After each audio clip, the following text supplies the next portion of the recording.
everyone. Welcome to Spoiler Peace Theater, the podcast that doesn't give a shit about spoilers. We just want to talk about the movies. My name is Dave Riedel. I write about movies, and I'm a member of the Boston Online Film Critics Association, and my pronouns are he, him. My name is Evan Crean. My pronouns are he, him. I am co-chair of the Boston Online Film Critics Association and co-author of your 80s Movie Guide to Better Living. And my name is Megan Kearns, I'm a contributor to Edge Media Network, and I too am a member of the Boston Online Film Critics Association, and my pronouns are she, her. So, on this week's show, we got movies, which I don't even know why I say that each time that I'm kind of like hosting the show, because like... Don't feel bad, I do too. What the fuck else would we do? Exactly. This week we're going to talk about chess. Ooh, we're mixing it up. The musical by the two guys from ABBA. That's when he says chess. That's what we're talking about. So the movies, I'll get to those in a moment. First, Patreon. Let's talk about that. We had a Patreon poll this week, and the patrons chose Train to Busan, the 2016 Zombies on a Train movie. You know how you had like Die Hard, then Die Hard on a boat, and then Die Hard on a train? Well, this is Zombies on a Train. So if you haven't seen that, check it out. It's a lot of fun, and our talk about it's a lot of fun. If you are not a patron, please consider becoming one so you can listen to that. We do bonus episodes each week, and patrons, thank you so much for all your patronage. Yowza. This week on the show, the movies we'll be talking about is the Netflix flick Nightbooks, the German, I don't know what you would call it, the German movie I'm Your Man. Sci-fi. It's sci-fi for sure. Yep. And then finally, VHS 94, which is the, I don't know which movie, fourth in the fourth movie in the VHS series. So yeah, it's a good week for movies. It's always a good week for movies. Let's talk about Nightbooks, which is on Netflix now. Gang, I'm going to read the hopefully explanatory one sentence from IMDb. Oh my God, it's not even a sentence. It begins with follows Alex, comma. Nightbooks follows Alex, comma. A boy obsessed with scary stories who is imprisoned by an evil young witch in her contemporary New York City apartment. That's accurate. More or less. I wouldn't call it contemporary, but sure. Yeah. I mean, it's like an old woman's apartment. He even says that. He says it's decorated by like a granny's apartment. Which makes sense when we get to the ending. Yes, it does. So anyway, this is a story. This kid, Alex, he writes scary stories.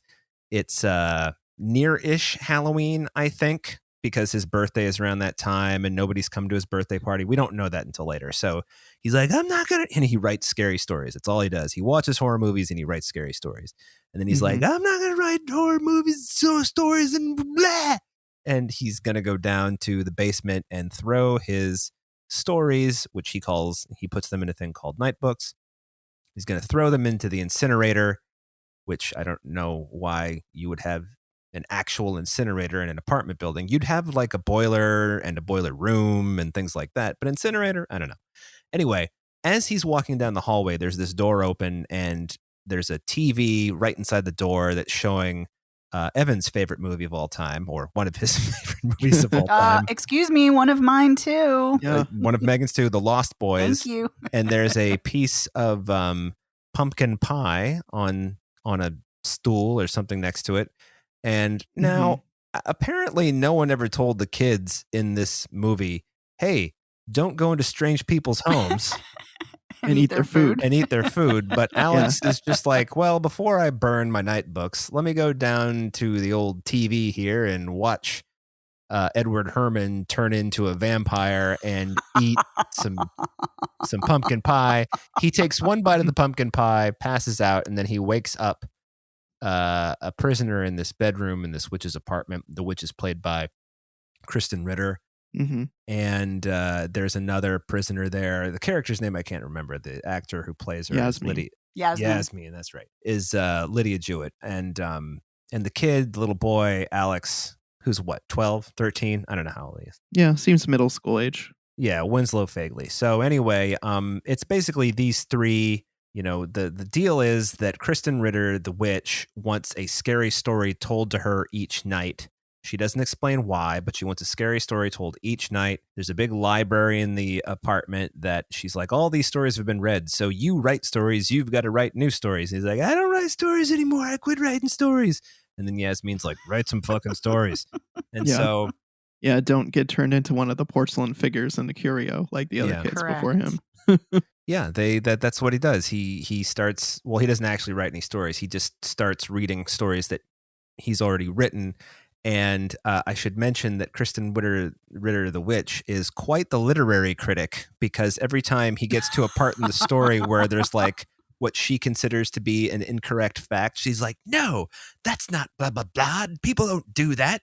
And it's like, Everybody knows vampire fangs take 2 days. exactly. I Yeah. love that. And so the whole idea is that if he doesn't keep reading scary stories that she thinks are good enough, she'll turn him into a porcelain doll or whatever, which they don't really explain what happens to them until later. And then you realize, oh, that's what happened to them. That's why all those porcelain dolls are like, no. Yeah. Frozen in the look of horror before their death. Terror. And there's a cat named, not Leopold. Lenore. Lenore, thank you. I Yes. love Lenore. Yeah, it's a Sphinx cat, right? Yeah. Yes. And who it turns out you learn later is also a prisoner. And then there's Yasmin, was taken in with, there were 4 kids there with her, and then she's the last one alive. And so, okay, so what did you guys think of Nightbooks, first of all? I liked it. Me too. Overall, I liked it. And they obviously scored. They scored points by using by Cry both Little featuring, Sister. Yes, by both featuring Lost Boys prominently in both poster and movie clip form on the TV, and by using the song Cry Little Sister. They Mhm. scored all kinds of points with me for that. Yeah. I just wanted to point out though that transfer or print or whatever that is playing on the TV is terrible, but Yes. Well, it is an old-timey TV. There's that. it is to be fair. But I'm like, what is this red tint like that's like skewing it anyway? Yeah. But yes, I Mhm. agree with you, Evan. I loved that too. Not We the get only Cry reason Little I Sister liked a couple times. it. Yeah. There's a cover. I think one was the actual version. The original version, and one I think was a cover. If I'm remembering correctly. I don't know the I thought they both were the cover, but Lost Boys one is, I soundtrack well think, enough. one is definitely a slower cover, and then I think but maybe it is the actual song. Anyway. But yes, there are 2 different versions, and I like that. Lost Boys soundtrack inaccuracies aside, Yes. I had a lot of fun with this too. The movie basically becomes, Alex and Yasmin trying to break out of the apartment and get back to wherever they're from. Alex is spending all of his time in the library reading through all these books, and he finds that one of the former prisoners has been like writing in the margins of these books about how, she's figured out a spell to put the witch to sleep and she can escape that way, et cetera, et cetera. Mm-hmm. And so they devise a story where Alex is like, oh yeah, I'm gonna there's this guy who's he's some kind of dude, and he's a magician. I don't know what the fuck he is, and he's got to keep this monster asleep. And so he uses Sorcerer. Sorry. Thank you. Yeah. And he uses these 3 things, and the final ingredient is ragweed or lamb's quarters or whatever the fuck it is. What is it? Something Bindwood or Bind- bindroot. bindweed. Yeah, Bindweed. bindweed. Yeah. Bindweed, that's it. And I should mention that there's a big, I'd call it a greenhouse if it were a greenhouse, but it's a big room full of weird fucking plants that the witch. It's a nursery. It's a nursery, thank you. Yeah. That the witch, that looks like it is under, like a 1994 blacklight, but. Well, yeah, it looks like the inside of a laser tag course, basically. Yes. Yeah. Thank you, Evan. Yes. And there are all these plants growing in there that Yasmin is cultivating for the witch, so that she can, for Kristen Ritter, the witch, so that she can, do whatever she does. And they grab some of they figure out by reading the other prisoners' notes in the margins of this one book, and there's so many books that she's written in. He's like, it's gonna take us forever. And the library, I should mention, is huge. So Yeah. the fact that they find this stuff, we're not really sure how long they're in there. We know at the end that Yasmin has been in there about 3 years. We don't know how long Alex Yes. has been in there. Not quite 3 years, Mhm. obviously, but Right. a while. So And the anyway, apartment moves too. That's the other Yes. thing. Right. It shifts from location. So she's from DC and he's in New York when the apartment grabs him. right. And I love this library. I just have to say, I Yes. love the look of it. It's gorgeous. It's very cool. So they make the potion, And because they read the story and, you know, they get the ingredients wrong on purpose in the story. And Kristen Ritter's like, no, everyone knows that blah, blah, blah is the final ingredient you need to make it not smell. Because the whole thing is like this potion smells and you got it. They were like, oh, bindweed makes it not smell. She's like, no, bindweed doesn't do that. You're an idiot. And so Cinnaroot. thank you. So they're making her dinner and she drinks lemonade every night. And Alex, you know, dumps some of the potion into the lemonade and it turns it green. He's like, fuck. Except he doesn't say that because it's a PG It's movie. a kid's movie. Yeah. It is a kid's horror movie. So then the potion disappears and they're like, what the fuck happened to the potion? And it turns out Kristen Ritter, every night she sprays herself with this atomizer. I don't remember what's in it. It's some blue mist. Magic. Oh, is that what it is? That's how she it gets gives her Magic her from power. the witch, from the other witch. Right. Well, let's get to that. So it turns out Lenore, the cat, steals the potion and puts it in the atomizer. And Kristen Ritter sprays herself and she falls asleep and they steal her keys and they go into this other room that Kristen Ritter is always going into, but obviously they haven't. And it turns out Kristen Ritter's not the real witch. The real witch is the witch from Hansel and Gretel, who is asleep. And Kristen Ritter was one of her prisoners and she escaped. And she had been gone so long that her parents, she didn't know she couldn't find her mom and dad. Their house was sold. She had no idea where they were. So she went back to the apartment and decided, I'm going to fuck with you, witch. Except she didn't say that because it's rated PG. And so the witch from Hansel and Gretel is like asleep. Now, here's where I don't understand. Why does she... Someone else take over for me here. I mean... Well, but I mean, you basically said the whole movie. I know. Yeah, I mean, the witch is like else- asleep, and the stories keep her lulled to sleep, But and they can't have a happy ending because the witch needs to feed on the unhappiness of the protagonists Right, and the but stories, which is why she stays asleep. Right, and she'll wake up if it's a happy ending. Here's where it falls apart for me a little bit is like even at the end when Kristen Ritter has been vanquished, for lack of a better word, something falls on top of her while she's having a witch fight with the real witch. The real witch is chasing them back into their apartment building or back into Alex's apartment building because they're going to go burn some stories or some shit. I don't know what they're going to do. They're escaping. And he's like, no, wait, I got a story for you and it's got a really sad ending. And she's like, ooh, tell me. And then it's like, why would she want to hear it? And she's awake now and she's got the power. I don't understand. That's where everything doesn't kind of make sense for me. It's like, well, why would she want to go to sleep? Because, you know, she just got done vanquishing Kristen Ritter because Kristen Ritter like kept her asleep for years and years and years and stole her power. Like, what the fuck? Am I the only one thinking that? I didn't get the sense that was going to put her to sleep. I just got the sense that she like craves that and she like feeds off of that. Could be. Could very well be. Right. You know? Because you're right. If it puts her to sleep, that doesn't make any sense. Right. Agreed. And then they actually Hansel and Gretel her by throwing the notebook into the incinerator boiler or whatever and then pushing her in there. Yeah. But I also want to talk about because like right when you go on the Netflix page, it says a retelling of Hansel and Gretel. And it obviously is playing on Hansel and Gretel very, very much. They even go into a candy house at one point or eating candy off the walls. But also I really like that it's also very much playing homage to Scheherazade and 1001 Arabian Nights. And Scheherazade is often called the storyteller. And I like how Kristen Ritter calls Alex the storyteller throughout. So very much liked that nod to that as well. Yeah. Indeed. Yeah, but I didn't think so. For me, the one flaw in this is I don't think the kid who plays Alex is a really great actor. I mean, he's cute and whatever, but like he's fine. But I love Kristen Ritter. I think she's camping it up here, and I think she's giving a lovely, fun performance. But I really think the actress who plays Yasmin is fantastic. She was great. Yeah. I really loved her. And I loved Lenore. And I love that Lenore is such a jerk to both of them until Alex goes back in the nursery to save Lenore because Lenore is in the web. And I love that. Right. Yeah, Yasmin accidentally like waters one of the plants with bat juice instead of cat. I don't know what this bats, rats, whatever. Yeah, no, you're right. That's it. Okay. And there's these things. What are they called? Shredders. And they're these weird fucking look. So imagine if, they're creepy looking. Imagine if like Yeah, they look like a spider with like a human skeleton head, but with like all the teeth from like the drawing from the first Guns N' Roses album. So, but like razors, like almost like razor blades for like legs. For limbs, yeah. Right. Yeah, limbs, thank you. So they're gross. creepy as fuck. So yeah, that's how Lenore gets caught in some web in the nursery, and Alex goes back and gets her out.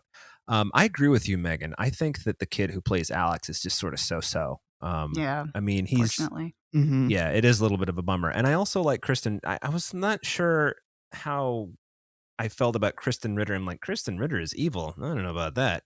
But she actually she did that turn like really well, you know, when she goes from just kind of being sort of, you know, almost kind of, she's just kind of petulant, you know, and then all of a sudden she's like fucking evil, you know, and she's menacing. Yeah. And that actually, she does that really well. I mean, the special effects help, but yes, but it begins with her, you know, just being like, you motherfucker, or whatever she says. Yes.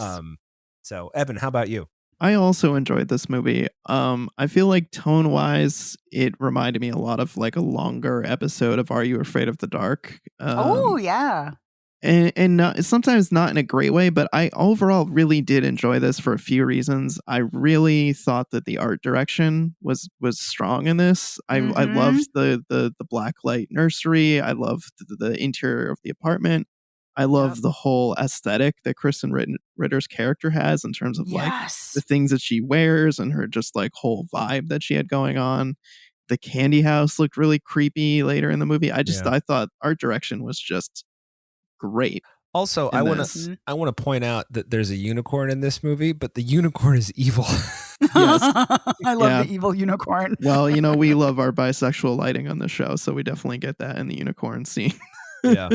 Damn right. But yeah, and I think the other thing is I really liked the twist that Kristen Ritter was not the original witch. I think for me that kind of made it more intriguing than I would have otherwise. And so I was like, ooh, this is a cool twist. I like the story went this way, and it kind of for me elevated it above being just kind of like a kid's horror movie into something more interesting. Like, what would you do if you were Kristen Ritter and you had no life to go back to? I guess you go back to what you know, which is the house, but why should you be subjugated to the witch again? Right. I also liked, we haven't mentioned this, every time Alex starts a story, there's like a title card with the name of the story, and with this music, like, kind of voices. And it was, I thought that was hilarious. So yeah, I did too. I mean, I think tonally, this movie is kind of all over the place. Like, for example, the whole title card thing is a fucking riot. But then you have like this witch who's not very threatening becoming very fucking threatening in a half second. So, and just all like the shredders are creepy as fuck. I mean, but a lot of the stuff in it is played for laughs. So, you know, it's definitely, it's wacky and kind of out there. And I still dug it overall. And just in case you're wondering, listeners, Kristen Ritter, even though she's vanquished, whatever, something falls on top of her, she doesn't die, because at the end you see her like stamp her hand down in front of all of the figurines of the people she's turned into porcelain dolls, one of whom is moving, by the way. Yes. Yeah, that's correct. I'm guessing it's because, like, since her power is something to do with her power. Yeah. She's possibly maybe not going to be a porcelain doll anymore, or she's going to be a human who's just the size of a porcelain doll. Anyway, it ends with Kristen Ritter being like, you know, and that's. I just want to talk about the tone for a moment, because I completely agree with you, Dave, that the tone is all over the place. It really actually worked for me, though, because I liked that it keeps you on your toes. You don't know where it's going to go tonally, and I really liked those kind of jarring shifts. It doesn't always work in a film, but I feel like strangely in this film, it actually works to its benefit. I think it's also a little bit strange. You know how, like, at the very beginning, before Alex is kidnapped, basically, you hear his mom and dad being like, maybe we shouldn't let him get into the horror stuff so much. And I was thinking, yeah, this kid's favorite movie is The Lost Boys, and he's 12 years old. I don't know. I was watching horror movies at 8, so I think it's fine. Well, I'm just, you know, I mean. It turned out completely fine. Yeah. He had some great horror taste, by the way. Oh, yeah, sure. Good yeah. People poster Under the game. Stairs. Ghostbusters, Lost Boys, Yeah. People Under the Nightmare on Elm Stairs, Street, The highly Thing. Nightmare on Elm underrated. Street, of course. Yep. Yeah. All right. Well, do we have anything else to say about Nightbooks before we move on? Yeah, I do. Oh, please. I had read about this on Twitter from a critic, and they said that they were surprised at what a delight this was, and they often get asked for kind of introductory horror films for kids, especially around Halloween, and they thought this was a great suggestion, and I agree. But I wasn't expecting too much out of it for myself because I'm like, oh well, I'm not a kid and I love horror movies. But I just thought this was such a delight. I really enjoyed it, and I was pleasantly surprised at how much I enjoyed it because I wasn't expecting that. And I think a big part of that is the good acting, but also, like you said, Evan, the stunning art direction and the costumes. Mhm. Oh, Kristen Ritter's costumes were great. Yeah, I'll go Agreed. along with that. Sure. No, I mean that all makes a lot of sense. The tonally thing, yeah, I don't know. It's fine. But I'm glad we all enjoyed this. I'm glad we all had fun with it because, like, pleasantly surprised. Yeah, Yes. I was not looking forward to watching this. You two were like, let's do Nightbooks, and I was like, we'll do Nightbooks, and then then I ended up being like, all right, this is kind of cool. But Kristen Ritter is always a delight. So It is fun to Really? see her. I feel like you got to watch it just for her, if nothing else. Yeah. I wish she were in Right. it a little more, but she's not the star. The two kids are. Right. So anyway, so that's Nightbooks. Let's move on to I'm Your Man, or its original title, Ich bin Dein Mensch, because it's a German movie. And I keep seeing it written that this is a rom-com, and I'm like, on what planet is this movie a rom-com? I think it is. It's funny and it's romantic. So I think by that rubric, people are saying, oh, it's rom-com, but it's not rom-com in the way the actual genre is. Right. That's a good Mhm. distinction.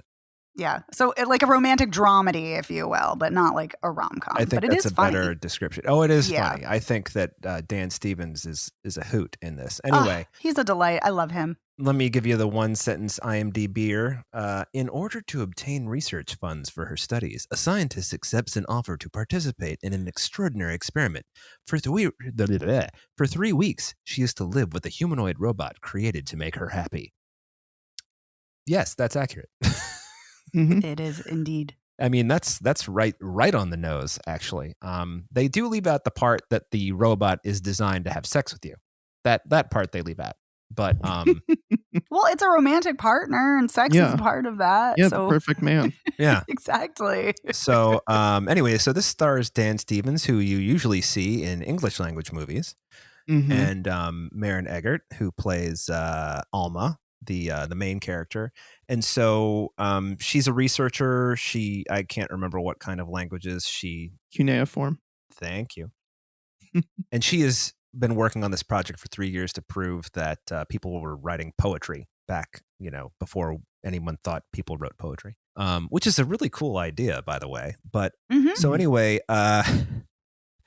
Dan Stevens, I mean, I didn't know he spoke German, but he does. Me neither. And Yeah, he does. He speaks it fluently. and they mentioned that he has he speaks German with a mild English accent, Mhm. which I love that. I kind of picked that up, but not. I mean, my German's not good enough to know. I can tell if someone's from like the north or the south, but that's basically it. So yeah, this is fun. I mean, it's a strange movie because you have to make a lot of assumptions. First of all, it's nice that I feel like this is the near future, but it's also not a dystopian future, which I think is probably a bummer for you, Megan, considering how much you love dystopian futures. Yeah. I do love dystopian films, but it's funny that you said this is a fun film. I do not find anything fun about this. This movie broke my heart over and over again, and I was crying through most of it, Oh. which means I love it. Yeah. No, Okay. when I say fun, I think what I mean is like, That you enjoyed it. yeah, I mean, Yeah. it's the kind of, there are movies that you see that you appreciate, that you like even, but you're like, I don't fucking enjoy this, but this is like, No, totally. Oh, I enjoyed this too. Yeah. I'm just, but I would not use fun. yeah, Yeah. maybe that's a little bit much. I was gonna say, I find this movie delightful. I know just Mhm. something about it. Agreed. It just has a pleasantness to it and an earnestness to it that I really enjoyed in both the dialogue and the characters, especially in Dan Stevens' performance. Ah, He leans good. into the earnestness of playing a humanoid robot, and so he just has such a pleasant way about him and a really great sense of humor, which Mhm. I really enjoyed. And so I feel like if I could say I had fun like you, Dave, or I enjoyed it, it's because it just was such a pleasant atmosphere and so fun to spend time with these characters Yeah. as they got to know each other more and got to kind of develop. And his performance is really, really astounding in how, Yes. I mean, it's just, I hate it when people use the word subtle, but it's actually, even though he's a robot, it's a really subtle performance because, you know, when you meet him at the beginning, he's wide-eyed and he doesn't have like tics, like, you know, like you would think of a machine having tics, but he's more mechanized or motorized or something. And as he learns more, as things go on, you see that his eyes aren't quite as wide as they used to be. And now he blinks every once in a while, whereas at first his eyes are just open, you know, Yep. and Right. He also makes jokes more as the film goes on. yeah. And I kept waiting for the moment when he malfunctions and murders everybody, but I guess that's just because I'm conditioned for that sort of thing. I kept waiting for him to get hit by a bus. So so I'm glad that didn't happen on Yeah. either case. Yeah. Mhm. But I mean, as far as like the heartbreaking stuff goes, I mean, Alma is sort of she's kind of chosen to be solitary after a really you don't get the full backstory, but you learn that she was with this other scientist guy.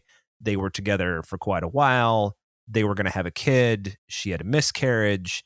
And since then, she's just become she's just thrown herself into her work and become solitary. And a big question over the whole course of the movie is like, do you want to be happy? Why wouldn't you want to be happy? Sure, you want to be happy. No, I don't want to be happy. No, I'm content with the way things are.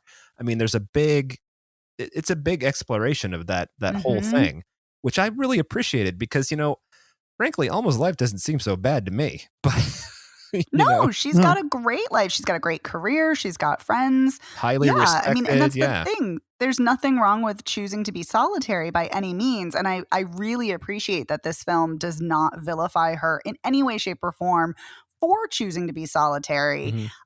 What I will say, though, is that part of the heartbreaking part for me, though, is that he's completely, you know, designed to cater to her and to be complimentary to her relationship wise. And, you know, she had to take all these tests in order to figure out the company for them to figure out who would do that for her robotically.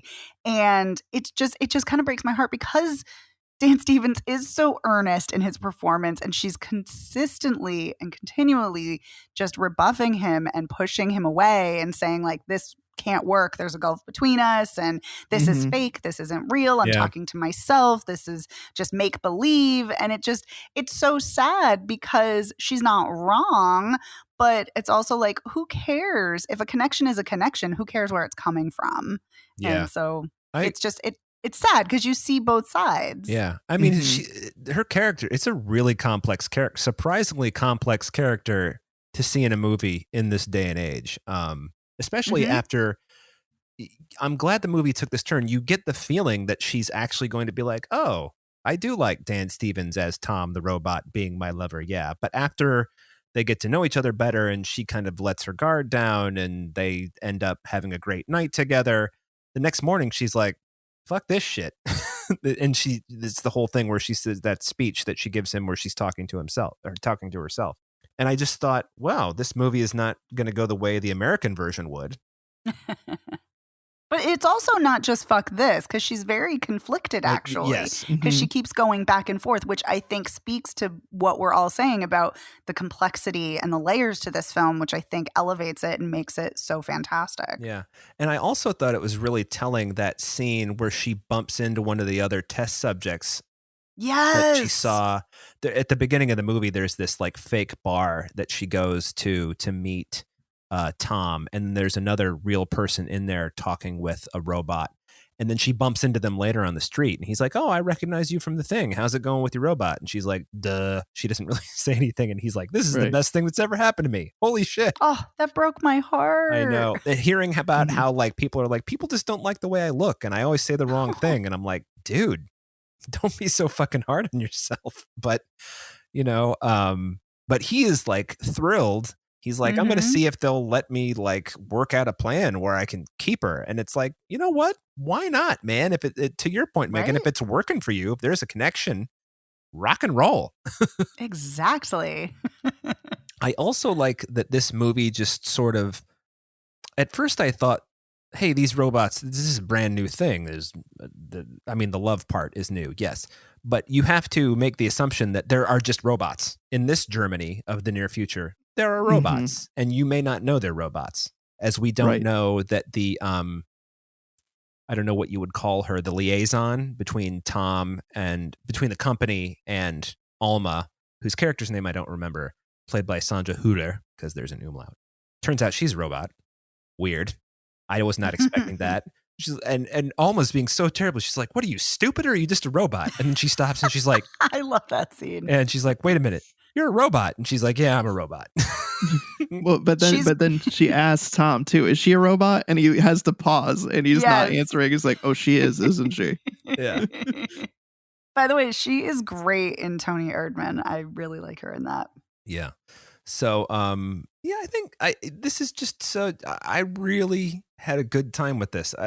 I hesitate. Right, I'm not going to use the word fun again because I don't want to go. You can. I'm just saying I had a different experience. Well, but you're right though. I didn't think it was fun. I mean, a lot of the time I was just kind of like, "What is this movie?" Because I'm just so used to being spoon-fed garbage in American rom-com cinema. As much as I like it, by the way. I was going to say, as much as we love it.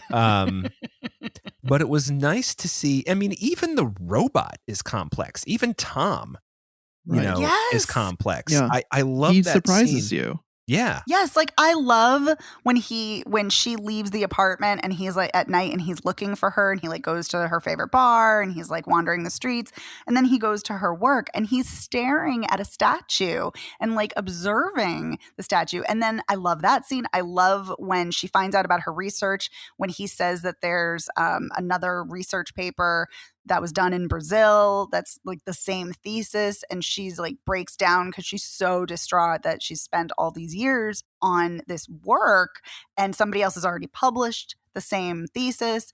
And then, he talks about the importance of poetry and art in people's lives, and it's beautiful. And it just, he just has, and like I said before, he gets funnier as the movie goes along, and he's got complexities and layers too. And I love that. Yeah. I love this movie. I adore it. I loved the scene when she was telling him that she wanted him to get angry, or why don't you get angry, whatever. He's like, well, I can get angry, or I can act like I'm angry. And then he stops. He's like, really, I don't know the difference between the two, and it's like, hey, good point.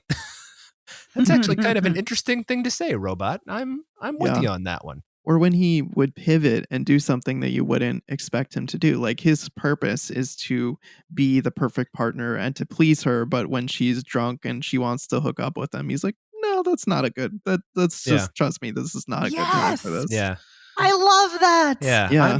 I'm a consensual robot, and you can't consent right now because you're hammered, Or later, which is the perfect partner. Yeah. Or later when her boss is there at that party and he gives that response like he's he's like a robot as a joke. I am a robot. Yes. I thought that was just so funny and showed so much nuance in what he had been picking up over that amount of time.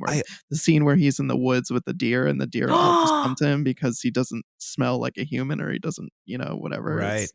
That gave me total Starman vibes, and I loved it. Yeah. Did you notice there's one moment, the race moment, when Alma's boss is like feeling Tom's hair and his skin and everything, and I should mention her boss is black, and because otherwise what I'm going to say makes no sense. And so her boss is like touching Tom, and she's like, what are you doing? Why are you touching him? How would you feel if people touch you like that? And he's like, fucking people touch me like that all the time. Are you kidding? Mm-hmm. And I was just like, oh, wow. I mean, what a great observation to make in this movie. And it's just kind of there. You'd never see that in an American movie. So. Well, a good one. No, hopefully. well, a good one. Yeah. Okay. Not a rom-com, probably. Hopefully. Yeah. Anyway, this movie it's got a lot of layers to it, which I really, really appreciate. And so, I would highly recommend I'm Your Man. Also, just because it's fun to watch Dan Stevens speaking German. Yeah. I mean, it's like the movie that I am most familiar with him. I know he's been in a million things, but I always think of A Walk Among the Tombstones, where he's like the asshole brother. So, Downton Abbey.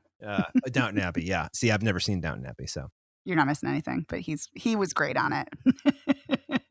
He got out when the getting was good. Well, does anybody? Megan, you have more things to say. I do. Yes, I was gonna say. I think this is such.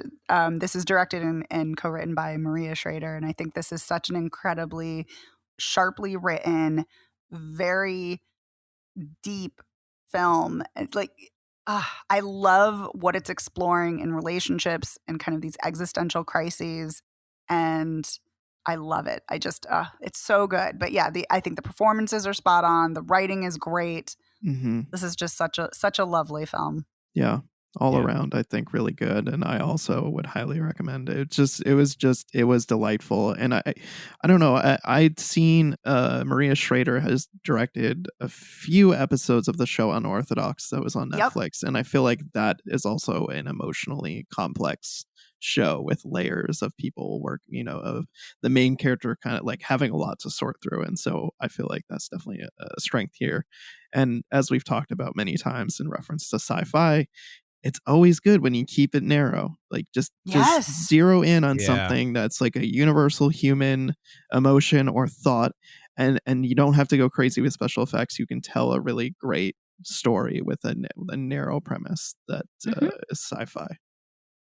Wow.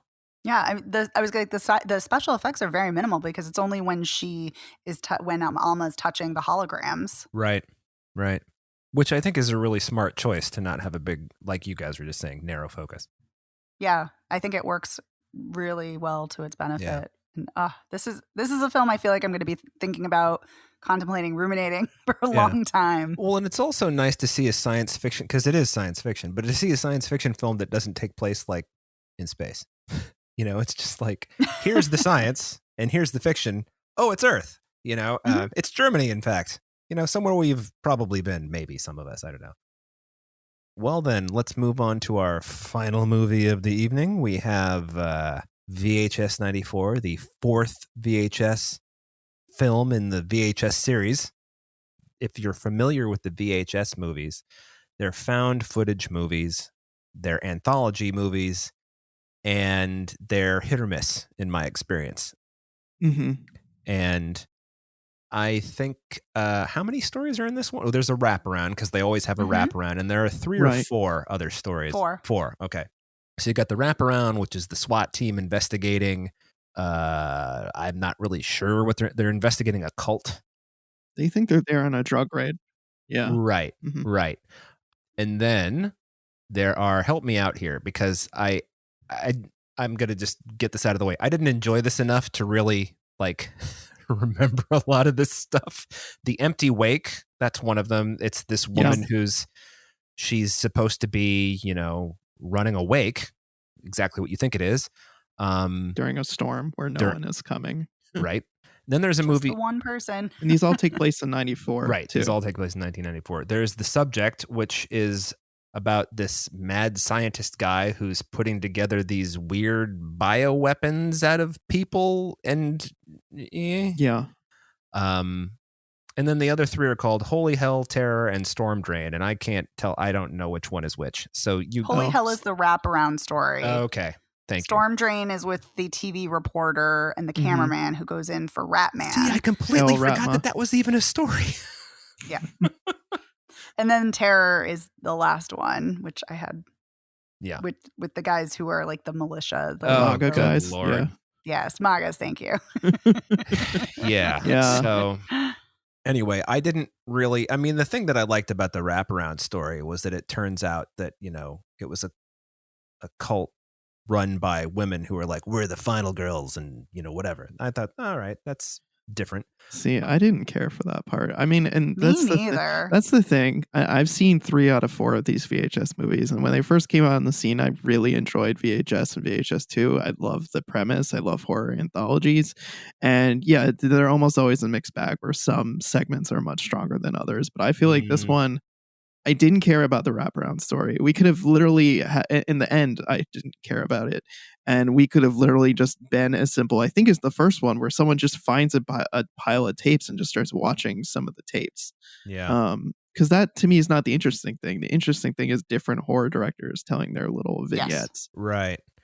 But I feel like this one misses a lot more than it hits. Yeah, I agree. I mean, like I said, I forgot that Storm Drain with Rat Boy or Rat Man or whatever was even Rat a Man. story.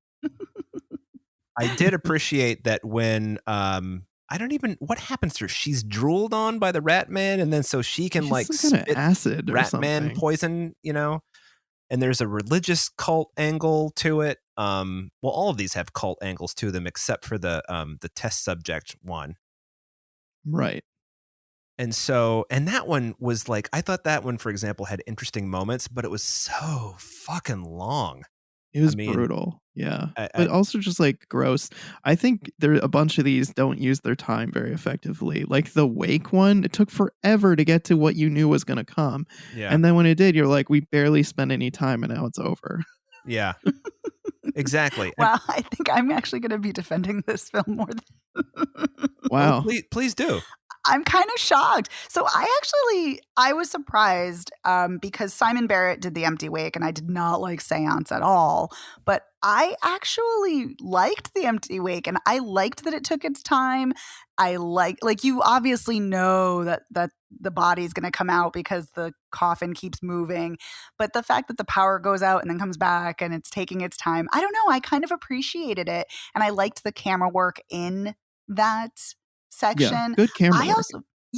I also liked, I'm not a fan of cult elements, even though weirdly I play a lot of video games that do have cults. But anyway, but I liked Storm Drain weirdly enough because again, I think, that's Chloe Okuno. And I think the camera work again is really good in that one. So I liked that one too. Yeah. I thought the lead actor's performance is really good, whoever she is. Yes. Which I think is a problem with some of the others that the acting is very, like, especially in the wraparound story, Holy Hell, I think the acting is very bad. Yeah. Very bad. Atrocious. Yeah. And it's really just like, it's dull because it's just like a bunch of people wandering through like a warehouse. And it's like, what the fuck am I? Cares? Yeah. It's like, all right, we found more people who don't have eyes. Okay.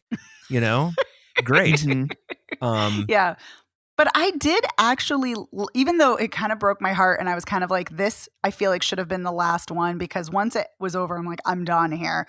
But I actually liked the subject by, I don't know how to pronounce his name, but Timo Tjahjanto, an Indonesian filmmaker. I actually really liked it. I liked the kind of first-person shooter element of the woman who's been kind of bioweaponized, and you don't know what she looks like until the very end or almost the end. And I really think the camera work is good in that too. And it is brutal, like you guys said, and it is extremely gory, and it is gutting, which is why I think it actually should have ended on that because I'm like, after that one, I'm like, I'm just spent. Like, I just want to be done. 100% agree. Yeah, so by the time we get to Terror, I was like, I don't even fucking care. I don't care about these MAGA fuckers. Well, I don't care what's happening. I couldn't even tell what was going on in that one. Yeah, same, actually, because I just didn't care. You keep shooting the same guy in the head. I don't know what that's about. Like, and a different person's doing it each time. And then there's like some cult element, and then there's like some weird vampire thing up in the like, what the fuck is this? So I had read about some of these beforehand because, which I don't frequently do, but I was watching this with Shauna and her mom, and I just sometimes I want to know with these kinds of movies what kind of content I might be getting into, and I knew that one involved vampires, but as I was watching it, they really only drop a couple of hints that it's a vampire thing. They keep talking about the sunlight in front of the building that they're going to terrorize, like, oh, how much sun is going to reach it. And then, yeah, you're right. They're shooting the guy, then they drain his blood, then they inject it in the rabbit, and the rabbit explodes when the sunlight hits. So it's not super clear. I don't think it's very well done in that case. But I only knew because I'd read, you know. By the way, I skipped the rabbit part because as soon as I saw somebody holding a rabbit, I'm like, nope, fuck this, I'm out of here. And so I skipped ahead a few minutes. Yeah. Don't blame me on that. Yeah, I'm very glad I did because what you just described sounds horrifying and disgusting. Well, the one, I'm not going to describe it, but you don't actually see anything happen to the rabbit, thank God. Oh, okay. Well, I'm still glad I skipped over Yeah. just to be on the safe side. Yeah, but also It's like, then nope, I'm done. But then the vampire looks corny as fuck, you know? Yeah, Yes. it's so lame looking. It's Yeah. just Yeah. it's just this big. I'm trying to think of a good way to describe it. It just looks like a bunch of loose. It looks I like don't know. if a Venus flytrap were a person, and Yes, that's it. That's what I was Thank you, searching Dave. for. Yeah, With like it has- teeth at the ends of the yeah, but they're like floppy though. Like they don't look like Yeah. they have any kind of like strength to them. So yeah, it's such a letdown after all that build up. But I agree, getting back to what you're saying, Megan, I think one of this film's problems is the arrangement of the stories, because it's just really ineffective. Yes. Like after you watch The Subject, which I think is just, it's a gnarly fucking story, and it's yes. yeah. gory and it's gross, but it's just gut punch after gut punch. Like when Mhm. she's walking around disconnecting some of the other tortured souls that are So sad. yeah, it's kind of thing you probably end on, not sandwich in between some of these other ones that I don't think are as strong. Unless you're going to have one after it that's kind of more fun, Right. Yeah. then that would work. And also, and this kind of goes to what you're both saying, the pacing of this is just, the wraparound story is long, and then Storm Drain is really short.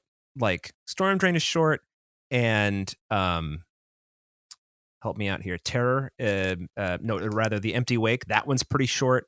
And so, but then you have The Subject, which is so long, and like Evan was That is saying, long. it's gnarly. Mhm. And at the beginning, when just like the mad scientist is like, I really didn't like that guy, because it was just like, it was, I mean, it's good performance, but it was just like, it was Yeah. so gross, and Great I knew facial what acting on his I part. knew what Yes. was going on. But then when the SWAT team showed up, it got a little more interesting. But then that other weird fucking robot humanoid thing, I don't even know what you would call it, the thing that slices everybody up, and then it just became monotonous, and it was effective to see her hand like go up, like, no, Yes. I remember that I'm human, please. And then you have that asshole SWAT guy who's like, no, she's a monster, I can't return this monster to her parents. It's like, well, why not? I know, and then it's sad that there's a guy who's trying to help her. Oh. And then he gets sliced up by the other I thing, and it's know. like the one person who's decent in here, which is kind of Mhm. like what happens in all of the VHS movies that I've seen, which actually might only be the first one now that I'm thinking of it. But yeah, I'm with you too. I think that to go to the MAGA story, let's just call it the MAGA story after that. Right. I mean, they're the 1990s version. They're the militia guys Yes. who are talking about religion and Yeah. taking the country back and this and that. Exactly. It's hated clearly every social minute of commentary. that, Mm-hmm. I hated every minute of that story. And then to have it be what it was, which is a dumb vampire story. So let's hit eject on the VHS series, is I guess what I'm saying. Yes. Definitely seen that Well- headline floating around. I'm sure. Yeah. Well, there may be a sequel to this in order, depending on how this is received and how well it does. Yeah. Well, Evan, you saw. And so far, it's already gotten good reviews. So Really? Oh, boy. yes, So, Evan, you saw the first. Have you seen any of the others, Megan? I have not. This is my very first VHS. Okay. Hmm. Evan, you saw the first two. The first two, yeah. And I when I saw the first one, I liked it, but I thought this could be better. And then I thought when I saw the second one, it kind of delivered more on the promise of the first one. Mm-hmm. So I'd be curious to see. I'd be curious if you two watch the second one, what you think, because I feel like for me, of the three that I've seen, it's kind of the best. Well, Ooh, maybe I'm not okay. sure whether I saw the first one or the second one. So tell me, which one is the one with the succubus who's like all over that guy and then kills all his friends and then like picks him up and flies off? That Sorry, might be Megan. the first one. Spoiler. That's okay. No, that might be the first This is one. spoiler piece. Yeah. Okay. I mean, it's statute of limitations. I think the first one came out in like 2010. So yeah. No. There is no statute of limitations though on spoilers. I will argue that. But anyway, yeah. The other thing about this that kind of bugged me, especially about the MAGA militia vampire story, the other VHS that I saw spends a lot of time in an attic, and in this one they spend a lot of time in like the hayloft of a barn. And I don't know if you've ever been in a hayloft of a barn, but it's basically an attic. So I'm like, I'm watching Yeah. something that they already did in one of the other VHS movies, just like wandering around being like, what the fuck? So, Yeah, I remember reading about the production that I believe because of COVID, they were kind of limited in their sets. But yeah, that I can totally see being very frustrating, which is why I think another reason why I liked the Drain segment so much, because it's different than the others. yes, it's a lot Different different from setting. the other stories. That's Yeah. true. Yeah. I think for me, the Drains one was my favorite because it was Me too. both spooky and funny. And I just loved the part at the end where she goes back to the news and vomits that acid on her co-anchor and his face melts off on camera. And then she just goes back to doing the news. Yeah. Yes, like I that loved too. that too. It kind of had like, I don't know, kind of like a They Live kind of vibe. 'Cause Oh, he has for like a sure. skeleton on camera. Yeah. Yeah, no, I really liked that too. I thought from start to finish, that was a really solid one. That was my favorite too. Mhm. All right. But yeah, but that's the thing. I think that's why I always get excited for horror anthologies, because you are getting such a taste of so many different horror directors, which is really cool.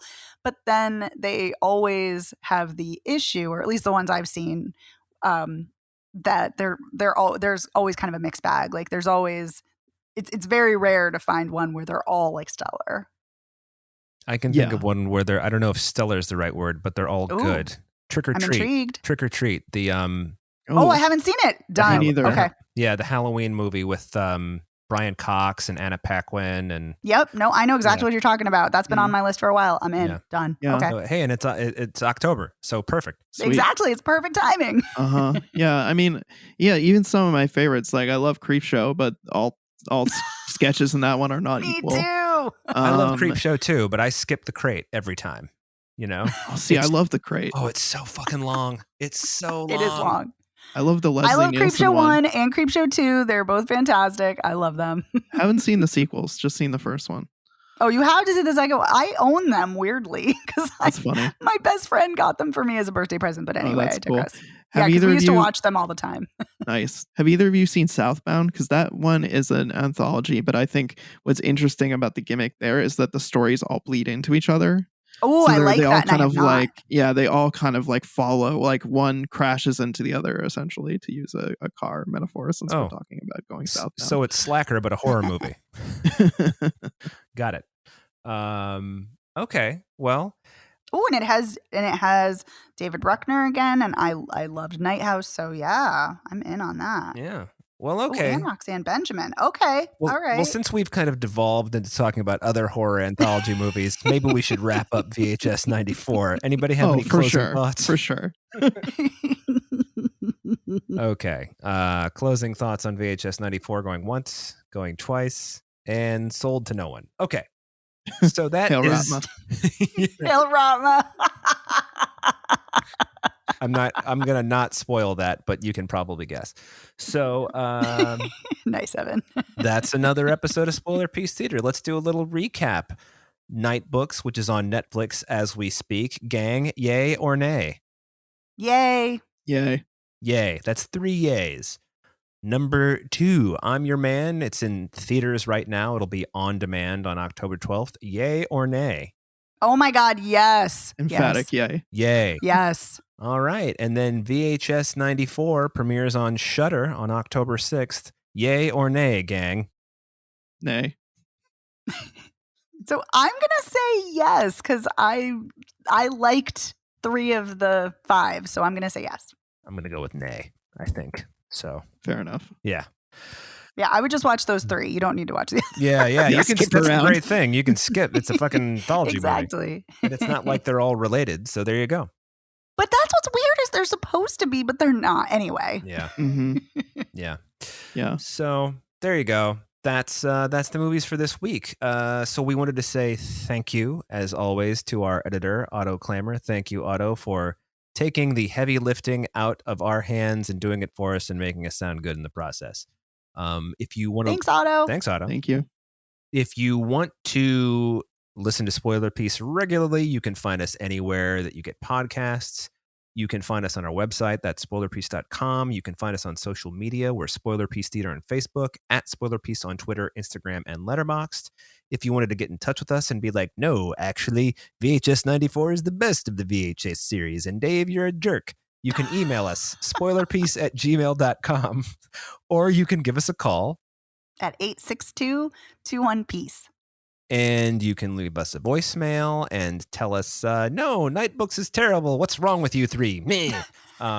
Whatever. I don't know. I don't know what you're thinking. You do what you do. And if you really, really like the show, please rate and review us by going to ratethispodcast.com/spoilerpiece. Man, I am just tripping all over myself tonight. Let me try that again. ratethispodcast.com/spoilerpiece. And if you really, really, really like the show, that's 3 reallys. Please consider joining our Patreon. As you may recall, we talked about Train to Busan this week, 2016 South Korean Zombies on a Train film, and that was the winner of our monthly poll. Yeah. Thanks again, patrons. And that is the show. My name is Dave Riedel. I write about movies. You can follow me on Twitter, Instagram, and Letterboxd as Dave Sees Movies. My name is Evan Crean. I'm co-chair of the Boston Online Film Critics Association and co-author of your 80s Movie Guide to Better Living. You can follow me on Twitter, Instagram, and Letterboxd as Real Recon, and that's real as in film reel. And my name is Megan Kearns. I'm a contributor to Edge Media Network. I'm a member of the Boston Online Film Critics Association, and you can follow me on Twitter at OpinionSWorld or on Instagram and Letterboxd at The Opinion S. Thanks, everyone. We'll see you next week. Bye. Thanks. Bye. Bye.